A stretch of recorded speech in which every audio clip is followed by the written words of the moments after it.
Hey everyone, welcome to the Gilbert.K Show. From the American Film Institute to award-winning director, she's a storytelling powerhouse. Co-producer of SAF 3, director of The Disembodied, and the mind behind The Obscured and Mistletoe Connection. With roots in Mexico and Italy, she fuses culture and emotion into every frame. Her films stream on Amazon, Tubi, and light up the Up TV network. Get ready for the unstoppable force of indie cinema. Dianna Ippolito. Hey Diana, how are you today? Fine, thank you. Thanks for having me. Oh, thanks for being on the show. Before we dive in, Mhm. let's take a moment to watch a clip. What are we gonna see right now? I just recently completed a short film called The Dead Woman, and we can watch that clip. Excellent.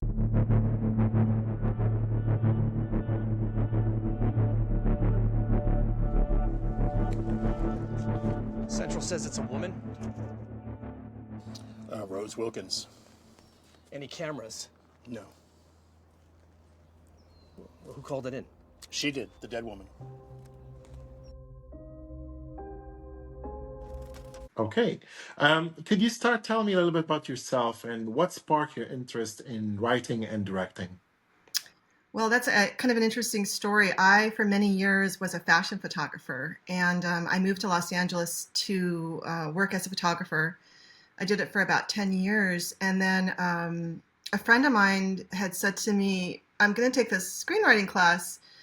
It's fairly cheap. You want to do it with me after work in the evenings? And I said, sure, not really knowing what it was about, what it was like to be a screenwriter. And after I took the class, which was about 6 weeks, I was hooked. And that was the beginning of my journey into switching careers and becoming a filmmaker, a writer, and director and producer.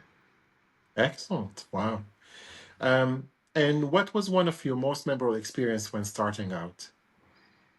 I remember very vividly the first time I was on set. It was like going to Oz. You know, I had never been on a set. I didn't know the mechanics of it, how many people were involved, what it was like, the terms that that were flying about. You know, like you say, flying in when you're gonna retouch someone's makeup, and you always want to say crossing when you're crossing the camera. And I learned a lot, and I thought it was like I was home. You know what I mean? The first time I was on set, that was memorable to me. So I would say the first time I was on set.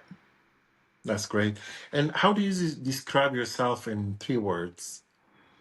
Oh, I would say resourceful, because you have to be in this business because things always go wrong. Determined, because I'm a Scorpio, so I'm always determined to get things done. And I would say creative. I'm definitely a creative person, eating, drinking, sleeping, everything. I am just fully a creative person. What's one fact about you that most people might not know?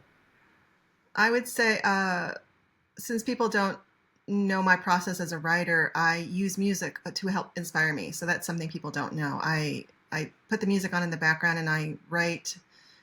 I don't think I can write without it. It just sort of soothes me and also helps inspire me. So I think some of my best work comes through listening to music, and it helps my process. Do you have a methodology to write? Do you have like is a formula? Is there there's lots of books out there.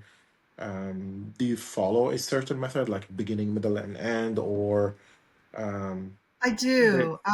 yeah. I've read a lot of those books, and I found one called Save the Cat that a lot of screenwriters Yeah. work from. Everyone knows it.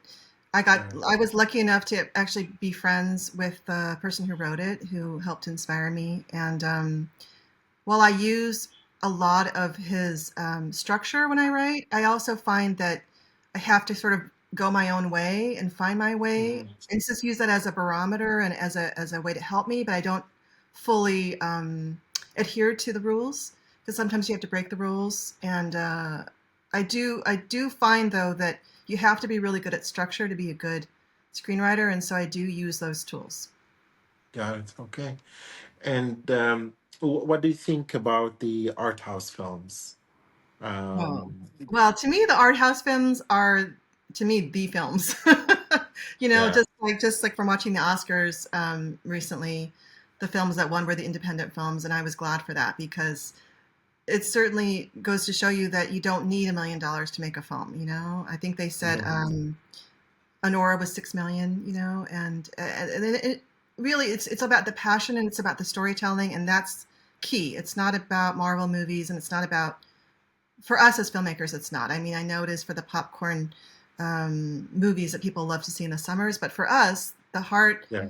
of what we love and do is storytelling and good stories, and focusing on marginalized people and telling the stories that nobody has told us before. You know, so I find it to be the most important thing. That's great. And what hobbies do you have? What do you do for fun other than writing and directing? I don't. No, just kidding. I love to drive up the coast. I'm in California, and I love getting in the car and just going to beach towns up along the coast along Highway 1. And I like to discover little shops and thrift stores, and I'm a big thrift store fiend. So I buy things I don't need constantly, but it makes me happy.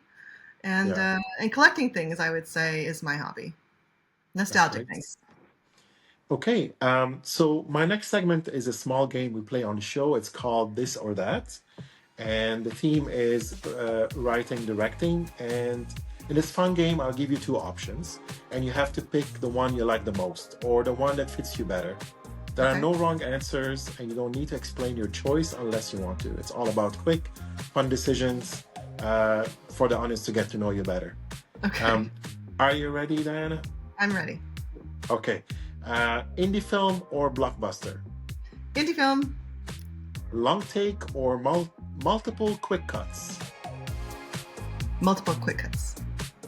Practical effects or CGI effects? Practical. It's scripted precision or improvised magic? Both. Studio control or creative freedom? Creative freedom. Silent storytelling or dialogue driven scenes? I think silence can sometimes tell you more. Handheld realism or smooth cinematic shots? Smooth cinematic shots. Dark, moody lighting or bright, colorful visuals? Dark and moody.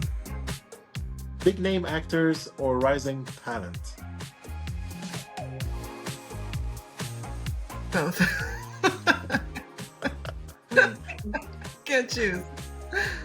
Slow burn drama or fast paced action? I love them both. Excellent. So we're gonna watch another clip. What are we gonna watch, Diana? I did a series called Diamond Heist, and what we're going to see is a clip from the first 5-minute short of the series. It's a comedy. Okay, let's watch it.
Great. Can you tell me a little bit about your journey or inspiration behind your work project or any work or any project? Sure. I grew up watching films of the 70s. So speaking about independent films, I feel like that really kind of informed who I became as a writer and a director, the stories that I want to tell. So my journey has come from the movies that I saw as a child.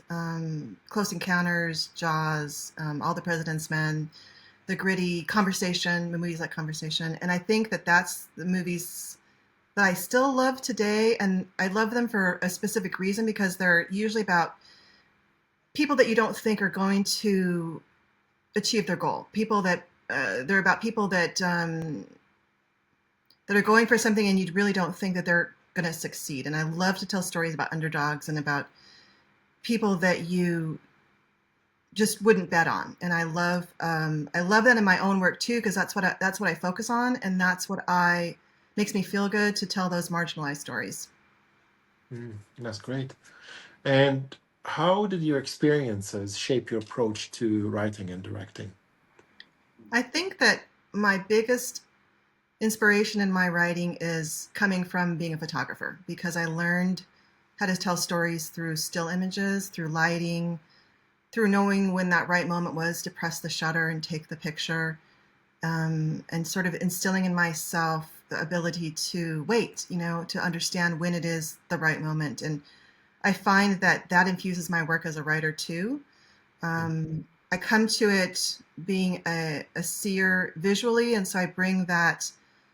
Cinematography really informs how I write a scene, how I start the scene. I'll start by usually describing the light or something in the room, not the action. And I also enjoy speaking about movies that either are fast action or are slow burns. I prefer the slow burn in my own writing in dramas. I do write Mhm. comedy, but I also write a lot of biopics and drama. And I think having watched all those films from the 70s where they gave you enough time to Yeah. understand character, and to really develop it, that has informed how I write. So I think that all of my experiences growing up watching films and being a photographer informs the way I approach my own work.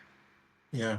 Are you type of director who only directs their own material, or you option other scripts, or what's your take on that? I've actually had people option my work and make my films, which I have no problem with. And I've actually directed two other people's work, which I have no problem with. It just turns out that when I'm writing and directing, it's just so much easier to write something that I know that I can Mhm. shoot in a location that I can get, and I don't have to look around for other material because I can sit down in an afternoon and write it. So I love both. I don't mind selling my Yeah. work and having someone else do it, but I also enjoy doing my own when I have the Are you type of director who is hands-on? I mean, like with the crew and yeah. with the actors, with both, right? Yeah, absolutely. I think it starts at the top. So you have to command a set and treat people the way you want to be treated. And that's knowing everybody, who's there to help you make your vision. So it's the lowest person on the totem pole is invited to my group to talk about the film before we begin. And it's always to me a very low key set, very friendly, not a lot of stress because I I know how hard it is to make a film, and I really Mm. appreciate the people who come as the crew to help me do it Yeah. How early do you engage the sound designer or the editor? immediately. I Immediately. will I will write the script. I'll talk to the DP, and then I will speak to my. I just did that a couple of weeks ago. I went to speak to my editor and sat Mhm. down and told him what I was doing. I said, let's come up with a really interesting way to edit this film. Let's look at some clips from other films that I like, and we just to get on the same page so that I know that by the time I'm done shooting, they're Mhm. already lined up and ready to go, and we're all on the same page. It makes things a lot smoother. Yeah. Are you type of director who storyboard their shots, or I do. I'm a kind of a loose storyboarder. I will definitely come to the set with that, but then sometimes there'll be changes or the scene isn't working where I thought we were going to shoot it, or I had envisioned it sitting down, but then it felt too static and we stand up and we go outside. So yeah. it's sort of being able to adapt to whatever's happening on the day, especially as an Mhm. indie filmmaker. Yeah.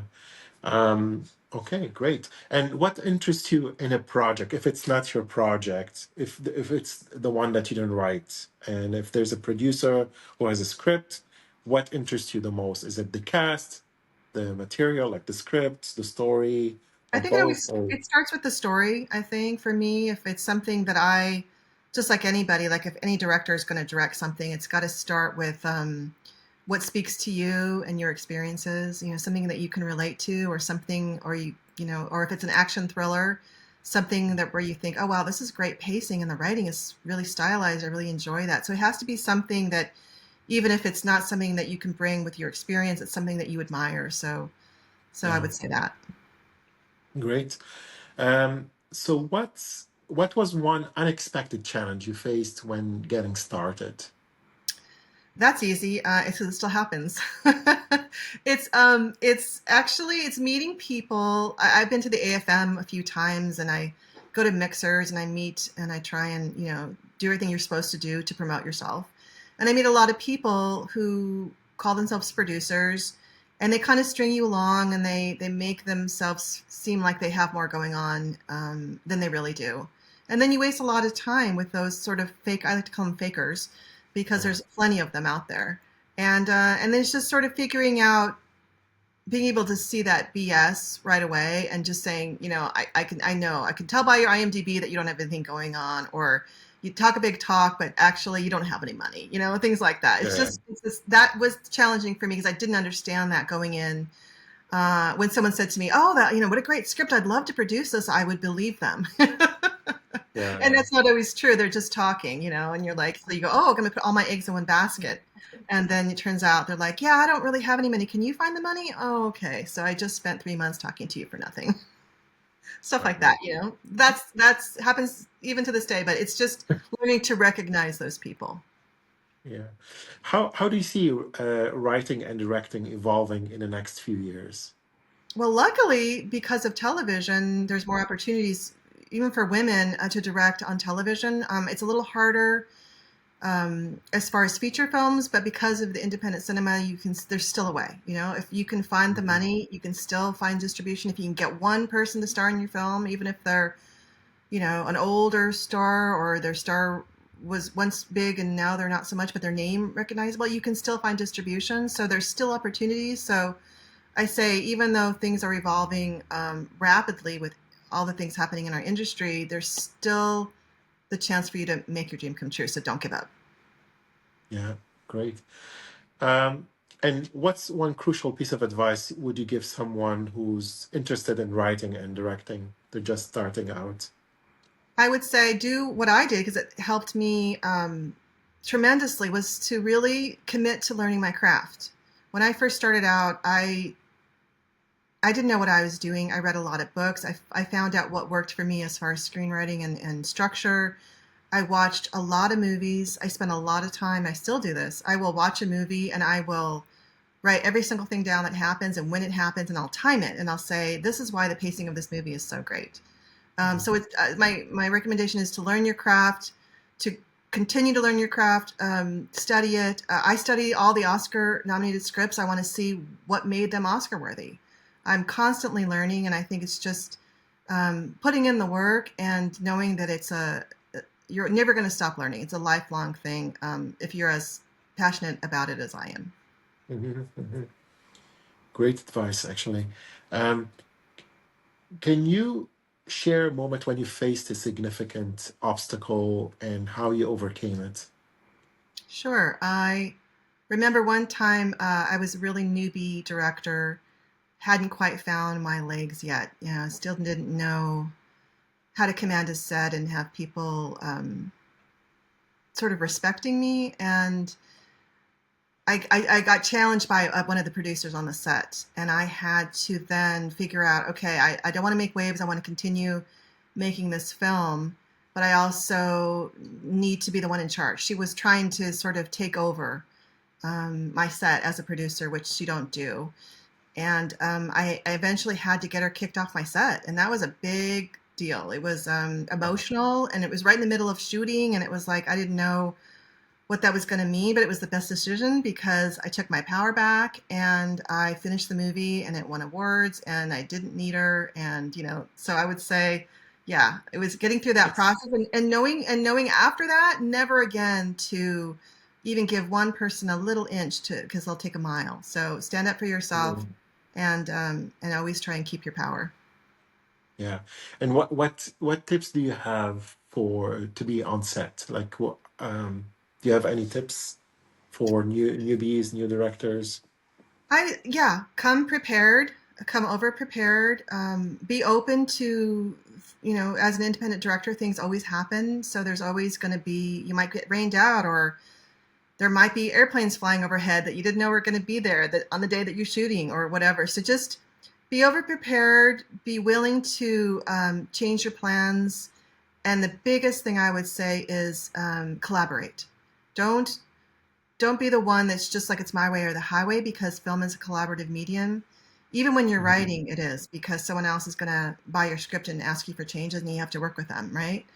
So I would say keep your ego out the door, and be willing to collaborate, and being open to suggestions, and knowing when to politely take them or use them, and not be Yeah. afraid to use them, no matter who it comes from. How do they say that not they say filmmaking is collaboration, but at some point you want to make sure your vision is there. Like when you watch a Tarantino film or Scorsese, you will know right away this is Scorsese. This they have their signature on. How Yeah. do you make sure your vision is there, and at the same time you don't want to upset people because it's a collaborative work, right? So everybody's collaborating, but at the same time, you want to make sure your vision is there. How do you balance all this out? I think, like in terms, like if an actor is doing something that you don't envision how the scene should go, is that what you mean? Yeah, maybe. Yeah, Yeah, because as a director and a writer, I can control, if it's my film, I control how it's edited, and the style of it. So yeah, in terms of that, I can keep my vision. But if it's, for example, if you're shooting a scene and the actors are sort of handling the material in a way that wasn't what you wanted, that's a fine balance. So mm, in order to be collaborative, you do a take the way they want to do it, and then you say, "That's great. Now let's do it my way," and yeah, then you use the take that you like. And you do the one that you wanted anyway. yeah, yeah. Great. That's a good tip. Yeah, it's true. Yeah. What's one common misconception about writing, directing? From the writing standpoint, that Yeah. writers are the lowest person on the totem pole. Like when in a project, it's the person with the least amount of, it's always the director's medium, which it is, but you have to remember it starts with the writer. So I never really understand why the writer is always sort of under that, because it's your vision. It starts with you. So I feel like the writer should be at the top, because the director's changing what you're writing and interpreting it, but it's still your material. So I think that's Yeah. a misconception that the director is always the highest person, and to me, it's the other way around. Yeah, yeah. I forgot the name of the film. There was a film about filmmaking Hmm. where a director bought a script and they changed the whole they changed the whole script and they just kept the title. And then they kept avoiding the writer to come on set, and the writer wanted to come on set, and the writer at the end found out that the whole story changed. It's just they kept the title.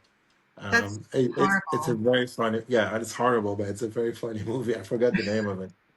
Um, Yeah, I would be depressed. I would be very depressed if that happened to me. And you know what? It happens all the time. People yeah, get yeah, for sure. rewritten. You get rewritten, or they overwrite you 50%, and then your name isn't even on the script that you sold. I mean, that's just Yeah, devastating. But it's I par know, for the I course, know. unfortunately. How do you stay motivated and inspired, especially during challenging times?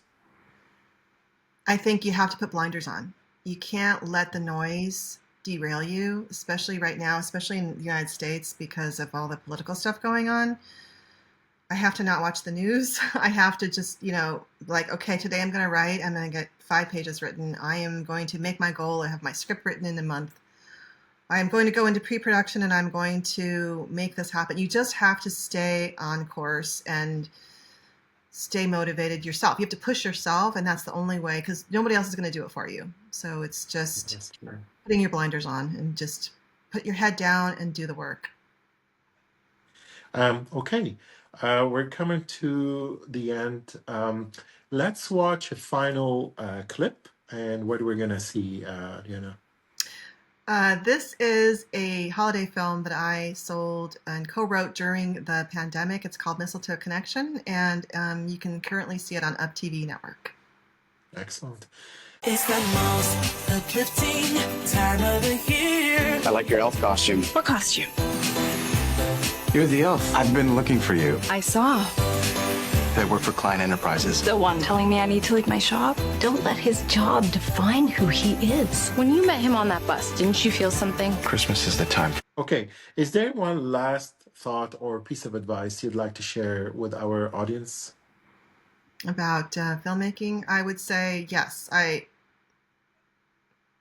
One thing is to find whatever it is that makes you happiest when you're writing. I mean, I'm talking particularly to screenwriting.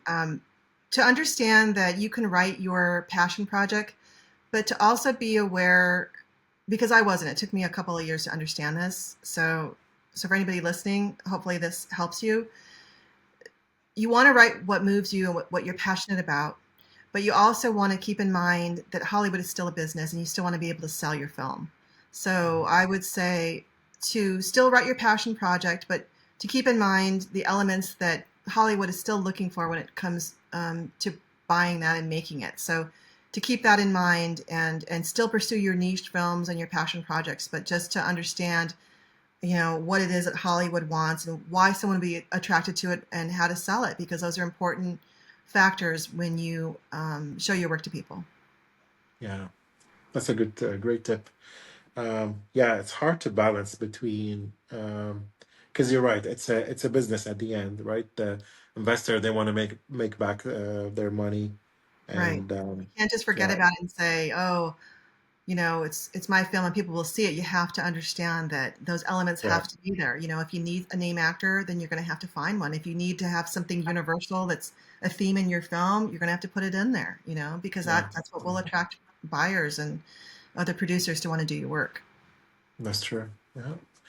Um, are there so how can our audience connect with you or learn more about your work? You can see some of my work on my Vimeo page. I have a lot of my short films and I think some trailers on there right now. You can see Mistletoe Connection, my holiday film, which is currently airing on the Up TV network, which you can get through Amazon Prime. And I shot a film during the pandemic called The Obscured, and that is also on Amazon Prime. Excellent. Are there any upcoming projects or collaborations you're excited about?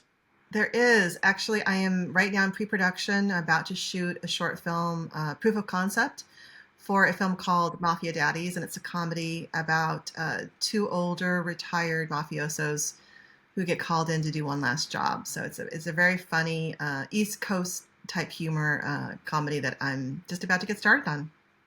Excellent. And who would you like to thank or acknowledge for supporting you on your journey? Anybody who ever worked on my film. Any casting crew that came along, because when you're making these little short films or indie films, nobody gets paid anything, or gas money. Sometimes it's just credit and food, or or the bare minimum SAG money. So I would say a thank you to the people who have worked on my films throughout the years, and especially to my longtime collaborator, Colton Curry, who's my DP, and always up for the challenge. Always, I call him with any idea I have, and I say, I want to shoot. And he said, okay, let's go. So just having a guy, a person in your life that is willing to support you like that over the years, I would like to thank. Excellent. Thank you. So we're nearing the end of the show. That's all, folks. Dianna Ippolito, everyone. Thank you, Thank you for Dianna. having me. Thank you so much. Thank you.